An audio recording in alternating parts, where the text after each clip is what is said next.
and welcome back to Today in Science. Today I am thinking outside the box. I am here, right here in the beautiful city of Providence, where a convergence of big thinkers have come together. Welcome to the International Association of Intercultural Communication Studies Conference. For 4 days, scientists, sociologists, researchers, psychologists, mixologists, not mixologists, are coming together for a brain summit on communication. There are so many speakers and presentations at this conference ready to enlighten us about the latest cutting-edge research in the field of communication. And from where, you ask? Many are from China, from Japan, Germany, India, South Africa, and so many more countries. Why am I here? Well, yes, I'm only 15, but I have been lucky enough to come from a cultural melding family. My mother's background is German, and my dad grew up in Pakistan. I have grown up with the melding of East and Western culture.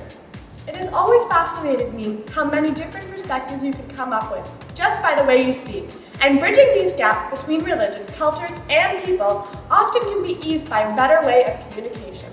Smart communication, respectful communication.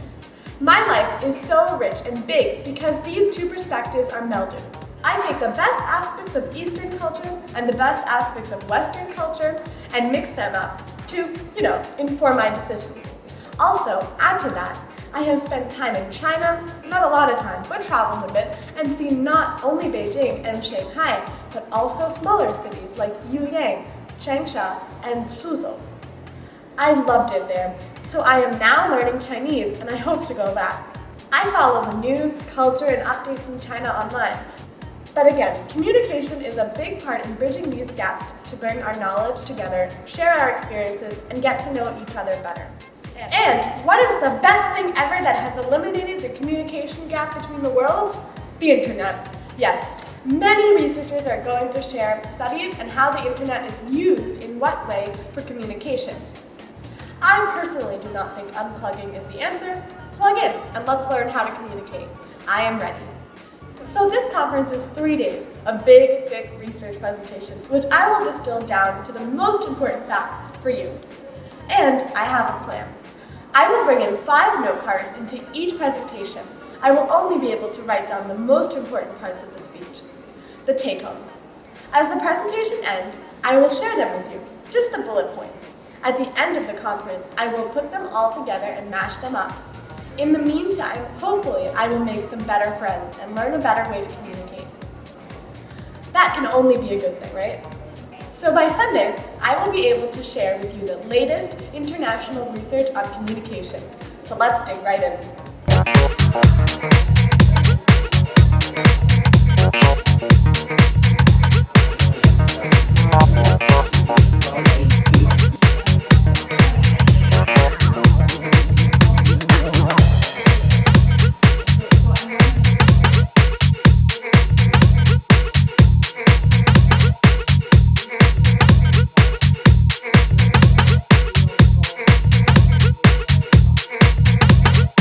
Music is a metaphor.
and welcome to the second day of the 20th Conference of the International Association for Intercultural Communication Studies.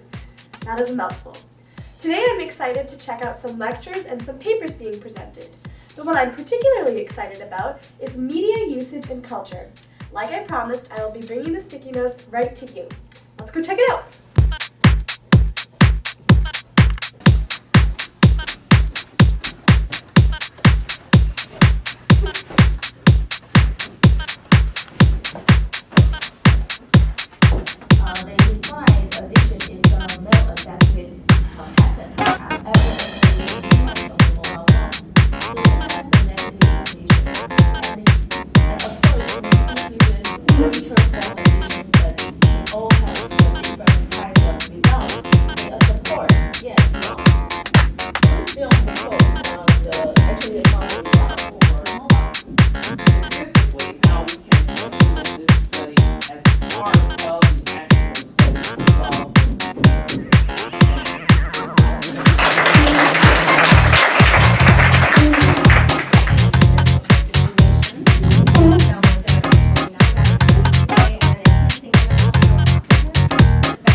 Hello and welcome to day 3 of our Communications Conference. I have learned so much in the past couple of days, specifically interpersonal relationships, communications in general, and a lot of different things about ethnicity and diversity. I am excited to check out governmental affairs and global context, so I'm going to do that right now. Come with me.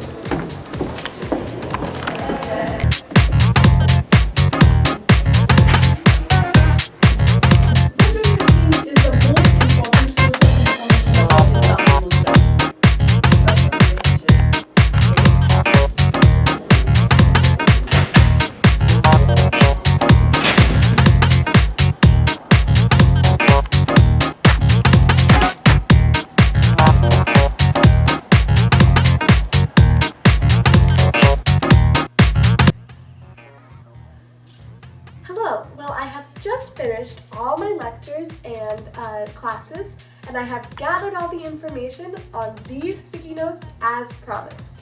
So I will go through one by one and tell you some of the things that I've learned. So the first seminar I went to and the first seminar of the conference was something called Stop, Learn, Listen. Well, when I read this in this book right here, I was like, Stop, Learn, Listen. Sounds pretty interesting, right? And it was. This was about what was the international language before English, and I was pretty interested to find out. Well, it was actually French that was the international language before English. And this was because a lot of the aristocrats spoke it around the world. But what led to English being the international language? Well, the Red Cross was the first international organization, and that was what led to the formation of the UN, which made English the first international language.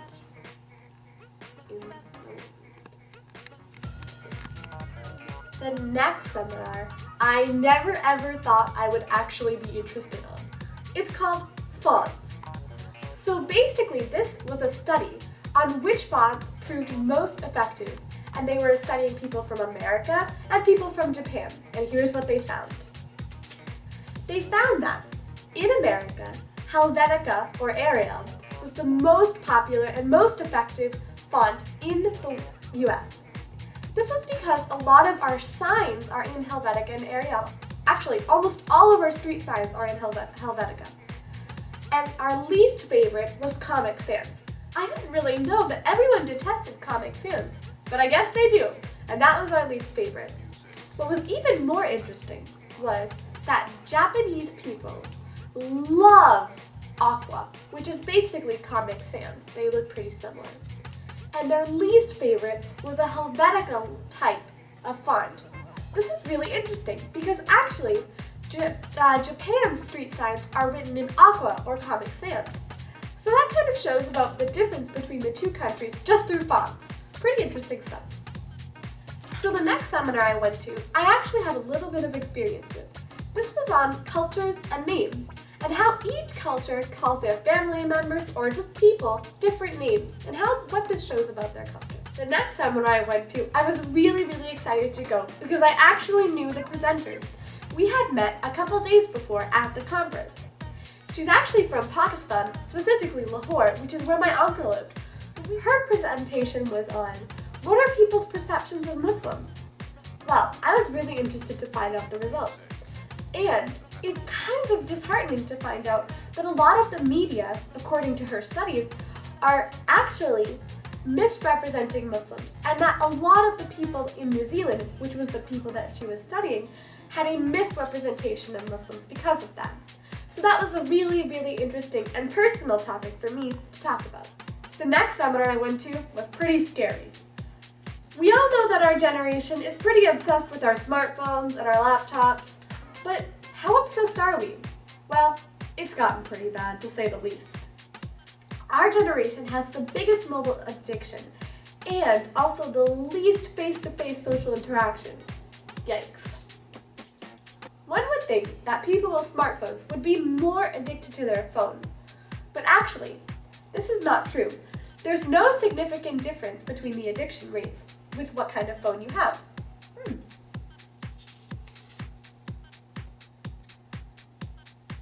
Another very interesting fact is, well, let me ask what you think. Who do you think has a higher addiction rate with phones, men or women? Well, to be honest, I would have thought women, but it's actually men who have a much higher addiction to their phones than women. Wow. But women are also at fault too. Women are much more upset when they lose their phone than men. I never would have known. Phones are actually very similar to a drug, in the sense that people actually have withdrawals when they are away from their phone for a long period of time. Wow. The last point I have to make about this is, what is the solution to this problem? Well, the solution is confidence. Confidence, you may say? The more confidence a child has, the least likely he or she is to be addicted to their phone. So, if you don't want your child to be addicted to social media or phones or laptops, give them some confidence. The next seminar I went to was on which values are most important to men versus women in the workplace. One interesting fact from this was that a survey says that a career-based workplace was most important for women and least important for men. The next seminar I went to was asking this question: is Confucianism a religion or a philosophy? Well, I know in school we studied this a lot, and we said that it was a philosophy, which is what we learned about. But this person was asking if it was a religion. Pretty interesting. What he came up with was that Confucianism was so widely spread across China that there were rituals and it provided a way of life for people, kind of like a religion. I couldn't really argue with his point. But at the end, he said that it doesn't really matter. Philosophy or religion provides a way of life and a moral compass for each person. So that's okay. Well, this was a really interesting way to utilize scientific methodologies such as researching to explain these really interesting communication topics, among others. I really hope it interested you as much as it did for me. Thanks for watching, and see you next time on Today's Science. Bye!